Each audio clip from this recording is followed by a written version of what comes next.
Welcome to part 2 of my GTA 6 emotional support saga. If part 1 was me calling out PC gamers while trying to justify not building a $3,000 GPU shrine, part 2 is where I explain how this franchise shaped my soul, from GTA 2's mission to Vice City Scarface fever dream to San Andreas teaching me cardio. This is my history with Rockstar's Empire of Chaos. Buckle up for nostalgia, juvenile crime, and probably an FIB watch list or two.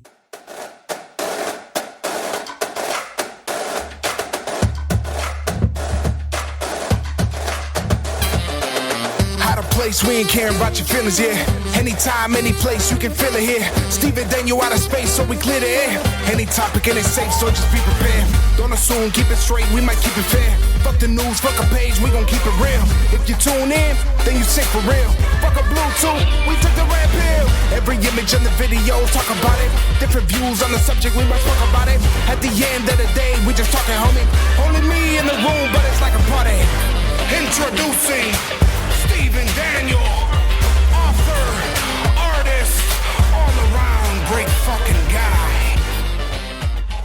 Now let's rewind the tape, kids. Let me tell you about my origin story with the GTA franchise because, like all good addictions, it started young. And it started with the questionable adult giving me something that I wasn't ready for. It was the year 2000. I was 14 years old. My mom's friend, who probably also thought Mortal Kombat was an educational tool, gave me a copy of GTA 2 for my birthday. And listen, if you've never seen the cover of GTA 2, let me paint you a picture. You're looking at a bird's eye view of a car. I think if it was a taxi, that was caught in traffic on a grid of city streets. To the untrained eye, it looks like someone's mom accidentally picked up a racing game instead of Gran Turismo. Just pure deception. Like wrapping a flask in Bible pages. I never heard of the first GTA. Zero clue. So my little brother, who was 6 at the time, and I popped it into our PlayStation expecting, a racing game or some shit. Nope. What we got was some clunky, overhead, top-down nonsense that looked like SimCity had a baby with a pager. We both looked at each other, muttered, "This is stupid as shit," and immediately turned it off like, hard pass, no thank you. Now fast forward a little bit. One random day, my brother was deep in the Donkey Kong 64 session. Don't quote me on that. This was way back when Blockbuster was still breathing and memories getting fuzzy when your life revolved around fruit roll-ups and cheat codes. Anyways, while he's gaming, I do what we all did back in the day. I picked up the game case and flipped through the booklet. Oh yeah, the sacred booklet. Back when the manuals weren't just EULAs with the seizure warning, right? These were mini lore scrolls. And I was obsessed with those big-ass strategy guides that you could buy from FYE or GameStop or EB Games or a random-ass music store like Specs, which, by the way, Specs, FYE, and Babbage's, rest in peace, kings. So I'm flipping through the GTA 2 booklet, and suddenly I noticed the map, the icons, and something very important that my 14-year-old brain initially ignored. The game was rated M for motherfucker. Now I was interested, like hiding this from mom interested, like, oh, this ain't no racing game interested. I ran over and told my brother, suddenly this game we dismiss as trash just got real. And guess what? It was hilarious. Yeah, it was top down and clunky, but the missions were wild. One of my all-time favorite mission from that era was a little number called Hot Dog Homicide. Let me break that down for you. You work for a dude named Jerkoff. That's Jerkov. Subtle as a brick to the face. But he was a Russian mafia boss, naturally. The mission, steal a bus, pick up your rival gang members at a bus stops across town like you're their personal Uber driver, then take their asses to a meat processing plant where they get turned into literal hot dog meat. But wait, there's more. After you've just casually watched a full-blown cannibalism scene in 8-bit form, your next task was to deliver the hot dogs in a hot dog van across town to boost gang morale. What? Remember, I was 14 and I was howling. Dark humor? Check. Over-the-top mayhem? Check. Psychological damage that would shape my personality forever? Check, check, check. GTA 2 may have looked like digital vomit from a calculator screen, but those missions, they hit different. Rampages, hit jobs, side gigs. It had all the bones of the chaos we now worship in GTA 5, and I remember thinking, man, if this ever gets made into a 3D game, like a 3D world, I'm probably never going outside again. So fast forward a year later, 2001, I'm 15, full of angst, bad cologne, and dreams of digital crime. It's Valentine's season. Love is allegedly in the air, but forget Cupid. I fell hard for a new trailer. One that changed the fucking game. And I remember it like it was yesterday. GTA 3. A trailer that slapped harder than puberty. My exact thought, holy shit, my wish came true! We're talking full 3D, real city, real chaos, and I'm just sitting there, eyes wide, heart pounding, like I saw a real-life Lara Croft in yoga pants.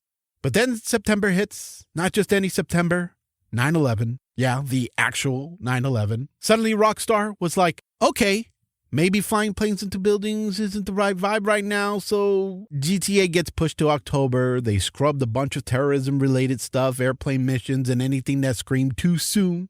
But even with the delay, when it dropped, oh boy, the controversy exploded faster than a 6-star tank rampage. The media went full Karen. You had liberal talk shows clutching pearls, conservative Christians doing exorcism with Fox News playing in the background, and old school boomers blaming GTA for the downfall of Western civilization. The right, the left, everyone and united in a rare moment of bipartisan harmony to scream, "Think of the children!" Meanwhile, I'm 15, eating leftover pizza rolls and thinking, this game is a masterpiece. Prostitution, check.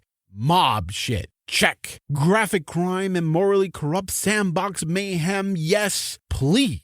But that's not even what made it iconic. It was the freedom. The absolute no-holds-barred, do whatever the hell you want kind of freedom. Because back then, most games were linear. And GTA 6, nah. You write the rules. Suddenly, I see an abbreviation, a letter of the first name of the character I'm supposed to go speak to. And Rockstar's like, you don't have to go there right now. You don't. Do whatever the fuck you want. Liberty City, Rockstar's parody of New York, felt alive. Pedestrians had routines. Traffic obeyed signals. It rained. It got dark. You could literally steal a car, run from cops, and just vibe. You were able to drive around listening to radio stations like you were the anti-hero in your own movie.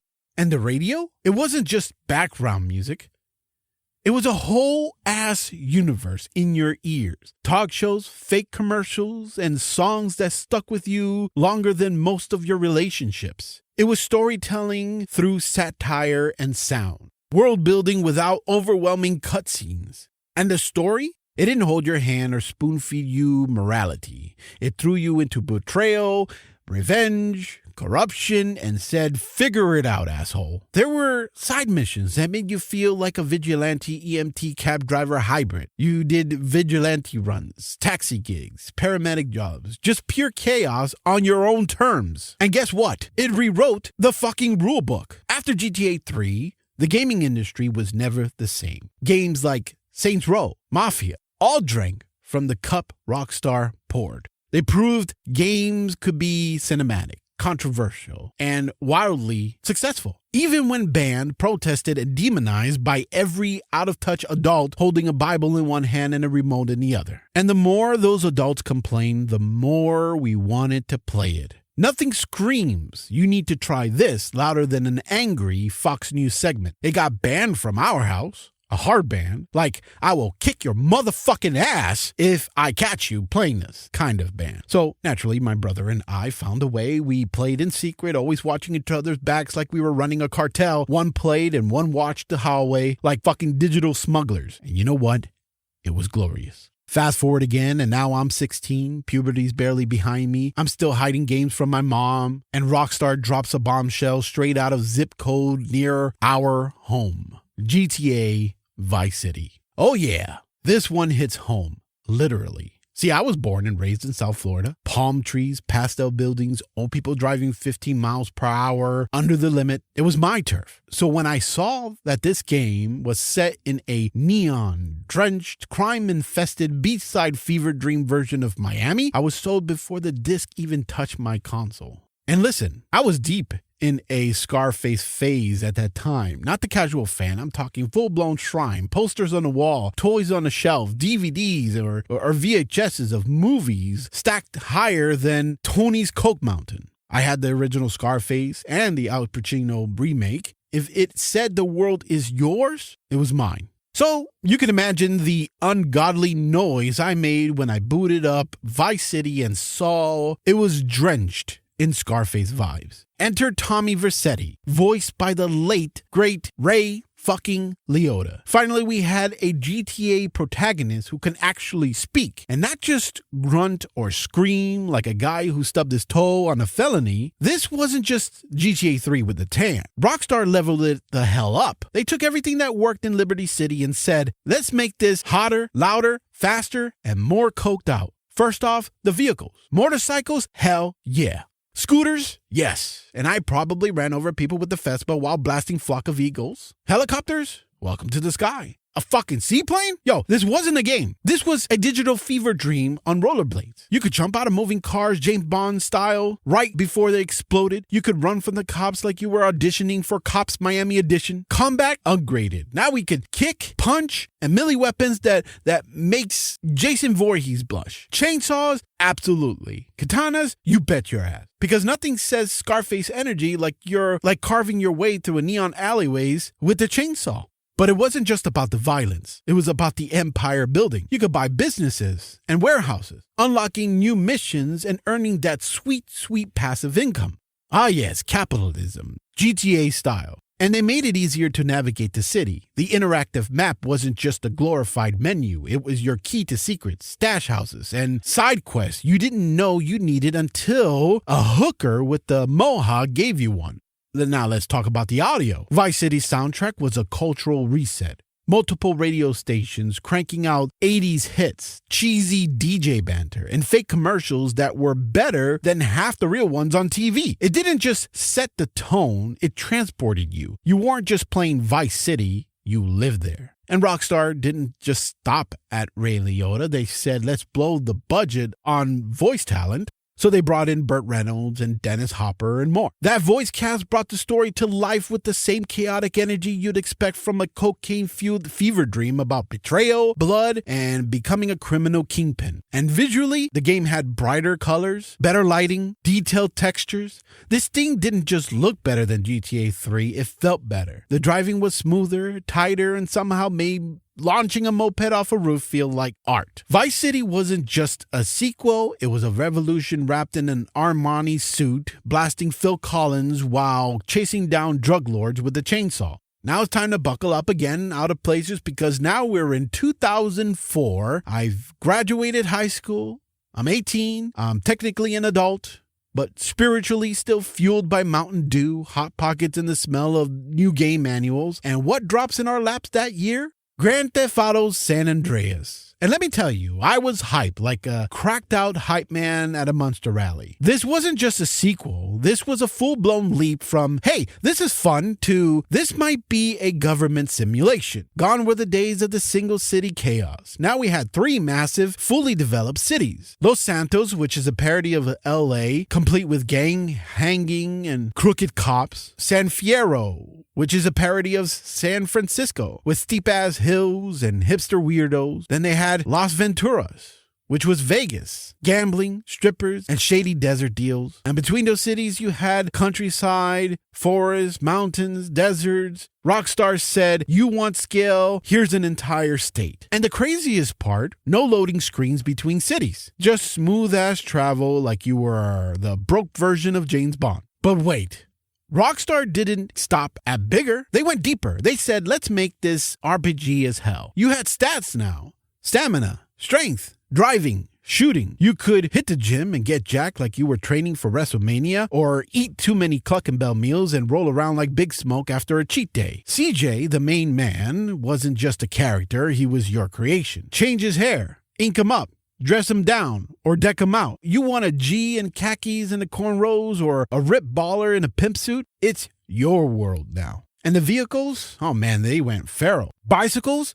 Yep, you're Big MX seeing through drive-bys now. Trains? Ride 'em. Planes? Fly 'em. Jetpacks? Hell yeah. Parachutes? Let's go full Fast and Furious. You could swim now. Yeah, you heard that right. Water was no longer instant death. That's called progress, people. Combat got an upgrade too, with lock-on targets so you didn't have to spray and pray like a noob. And Rockstar brought back properties and businesses like in Vice City, but with steroids, buy a house, unlock missions, and get that passive criminal income. But that's not all. Now you can actually live in San Andreas. Play basketball, shoot pool, dance like a maniac, go on actual dates, and maybe, just maybe, get a pixelated kiss at the end if you weren't a total scrub. Hot coffee? You can hold down turf in gang wars and recruit squad members like you were building the worst version of Avengers. You weren't just playing, you were running shit. And for me, a 90s kids raised on hip-hop, this game hit like a mystical beat in surround sound. I wonder what happened to Mystical. Anyways, my parents had the whole collection.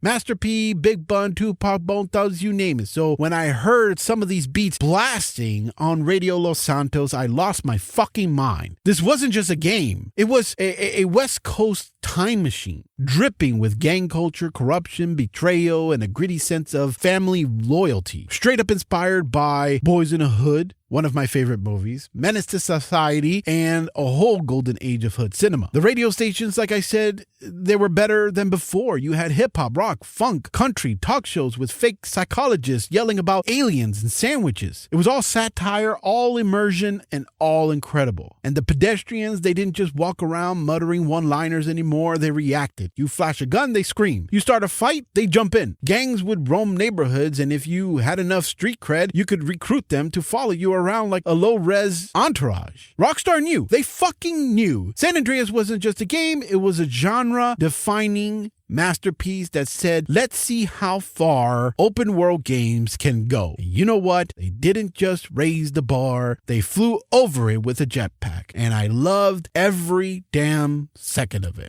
So now let's fast forward through Liberty City Stories and Vice City Stories era. Those PSP games were solid, don't get me wrong, but let's be real, nothing new was added. There were just diet versions of the classics, like getting store brand cereal. It's technically the same, but your soul knows something's missing. So we skip ahead. April 2008. GTA 4 drops. I had just gotten married a month earlier. That's right, love was in the air, except my wife was off at military boot camp and I was left home alone, emotionally fragile and desperate for digital destruction. This game was a big fucking deal. People were camping out like it was a Harry Potter book launch, but with more weed and less wizard robes. Now here's the thing. This wasn't even for me. I pre-ordered it at GameStop and paid full price early. Why? Because I wanted to get it for my little brother, knowing damn well my parents wouldn't touch this game with the 10-foot Bible. But listen. This was Georgia, and other places had the same problem. Back then, people were getting stabbed and jumped for copies of GTA 4. This was pre-digital games. It was like, legit, give me your copy or die, or get fucked up. So when it was time for me to go pick it up, I left work early, dashed over to GameStop at the Mall of Georgia, snatched the game, slid it into my big-ass cargo pockets like I was smuggling diamonds out of Vice City. No eye contact, no hesitation, straight home. I handed my little brother the bag, and he looked at me like I just delivered the Ark of the Covenant. And once he was done playing it, I played it. And holy hell, this wasn't just a game anymore. GTA 4 was a shift, a tonal shift, a technological shift, a spiritual gut-punching wrapped in an Eastern European trauma and vodka. Rockstar introduced a rage engine, and for the first time, things moved with actual physics, ragdoll effects. And I'll go more into the rage engine later on. Watching people trip, trumble, and get yeeted through windshields never got old. Characters reacted like actual people. Then came the story. You're Nico Bellic, an Eastern European immigrant with more baggage than the JFK luggage claim. And the story? Darker, more cinematic. It wasn't just about stealing cars. It was about trauma, loyalty, revenge, and the rotting corpse of the American dream. The dialogue? Chef's kiss. More nuance with branching choices that actually mattered. You weren't just playing a character, you were living with his moral compromises. Driving felt heavier, like actual cars instead of Hot Wheels on meth. They added a cover-based shooting system, which made gunfights feel less like a Michael Bay explosion fest and more like a tactical warfare. Melee combat, you had dodging, countering, real brawler shit. This wasn't mash X and pray. This was read your opponent like a street fight therapist. And the city itself, my goodness, Liberty City had leveled up from GTA 3. Every building, every alley, every trash bag, dense, dirty, real. The pedestrians had advanced AI. They'd curse at you, call the cops, or straight up jump in and fight. This wasn't background noise. It was a living, breathing, pissed off city. CJ had a gym. Nico had a cell phone. Now you could call your friends, set up missions, go on dates, even browse a bunch of fake-ass websites on an in-game internet, complete with spam mail and satire that was more accurate than actual news. And then Rockstar did it. They broke the world open with multiplayer, death matches, car races, co-op missions, up to 16 players running wild in Liberty City like a crack-out version of The Purge. It was beautiful chaos. It was the early taste of what would eventually become GTA Online. Before the flying bikes and orbital strikes, the radio stations, they were tighter than ever, packed with tracks and talk shows from the mid-2000s that you actually recognized. It wasn't just parody anymore. It was social commentary with a beat. While San Andreas was expansive and playful like a stone-fevered dream, GTA 4 was introspective and immersive. It set the tone for the HD era of Grand Theft Auto, and till this day, GTA 4 hits different. Rain-soaked, morally gray, and somehow still hilarious. Just like life. Now, what came next was one of the most important detours Rockstar ever made. That's right, Red Dead Redemption. Let me set the stage. It's 2010. I'm older, maybe slightly wiser, and still recovering emotionally from GTA 4's existential trauma. And then Rockstar rolls up and says, "Hey, you want to be a cowboy?" To which I respond, "Fuck yeah, I do." I've always been a sucker for westerns, the grit, the guns, the tumbleweeds, the I don't trust no lawman vibe. Now, mix that with GTA-style chaos, and you basically got me frothing at the mouth like a rabid saloon dog. From the minute I stepped into John Marston's dusty-ass boots, I was all in. That opening train ride, another chef's kiss, the long-ass pauses, the subtle character building. I could smell the whiskey and bad decisions through the screen. And here's the thing, this wasn't just GTA on horseback. This was Rockstar flexing like, oh, you like Liberty City? Cool. What if we made a fully immersive Western frontier and made it even better? Because they took everything that worked in GTA 4, the physics, the weighty gunplay, the realism, the dark character-driven narrative, and they said, let's do it again, but with revolvers and horses. And holy shit, they nailed it. We're talking hunting animals for crafting, taming wild horses like you're the Steve Irwin of the Wild West, dueling in town squares like a scene from Out of the Good, the Bad, and the unskippable cutscene. And don't forget that cinematic dead eye slow motion that made you feel like Clint Eastwood on Adderall. The world felt alive. From the dusty roads of Armadillo to the swampy chaos of Thieves Landing, you weren't just playing cowboy, you were the cowboy. But Rockstar wasn't done. Because then they pulled the most batshit glorious left turn ever. Undead Nightmare. A fucking zombie apocalypse in the Old West. And it was incredible. I fucking love anything zombies. Suddenly, everything familiar was flipped upside down. Camps were overrun. Towns were barricaded. Your horse could be a zombie horse, or better yet, one of the 4 horsemen of the apocalypse. Famine, pestilence, war, death. Rockstar didn't just throw in a few reskin NPCs and call it a day. They overhauled the whole vibe. Blunderbusses that fire zombie parts, holy water bombs, flaming horses, mythical creatures roaming the damn map. It was GTA-level insanity in a coffin. There were new missions, side quests, survivor camps, and a tone that somehow balanced horror, satire, and emotional weight. Like I was cracking up at some demonic cowboy nonsense and then feeling feelings when Marston was trying to protect his family. The gameplay was tighter, the atmosphere top tier, the music, moaning violins and dusty guitar strings that made even the loading screen feel haunted. And the best part, it still had that Rockstar soul. The dark humor, the satire, the morally great choices wrapped in the gun smoke and guilt. Red Dead Redemption wasn't just a game, it was a love letter to the genre. An Undead Nightmare, that was the drunken blood-soaked signature at the bottom of the letter that said, P.S. We still know how to have fun, motherfucker. I loved every single second of it, because whether I was hunting, shooting zombies in the face, or getting bucked off a flaming horse, I was living in that world. All right, now we slam the pedal all the way to the floor and fast forward to 2013, an iconic year. The year of Grand Theft Auto 5, or as I like to call it, the game that made other open world games ask for early retirement. At this point, Rockstar wasn't just raising the bar anymore, they were taking the bar, lighting it on fire, and beating other studios over the head with it. GTA 5 was a freaking milestone. A triple-decker monster built from the bones of every game that came before it. And yes, it had everything, and then some, and then more. This time they said, why stop at one protagonist when we could give you 3 dysfunctional maniacs? So they gave us Michael, a retired bank robber turned suburban wine mom with rage issues.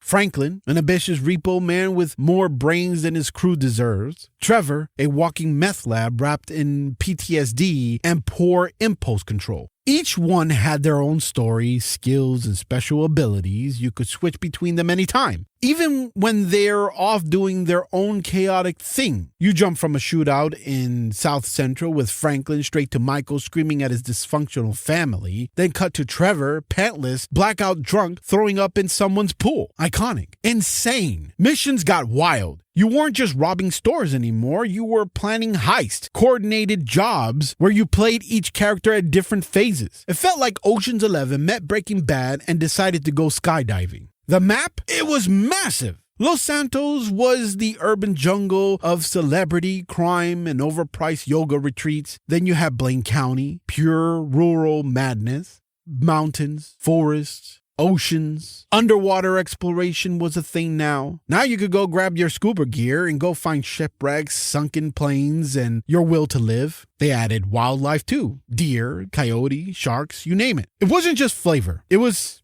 predators and prey. With AI better than half your coworkers. Driving felt smoother, more arcade-like, less tank with the steering wheel like in GTA 4. Gunplay, sexy. A weapon wheel, better aiming, tighter cover system. It felt like you were actually good at shooting now. And the special abilities, oh man, Michael could go full Max Payne with the bullet time. Franklin hit driving focus, letting you corner like a Fast and Furious fever dream. Trevor, he unlocked the inner rage demon and basically became a meth-powered juggernaut.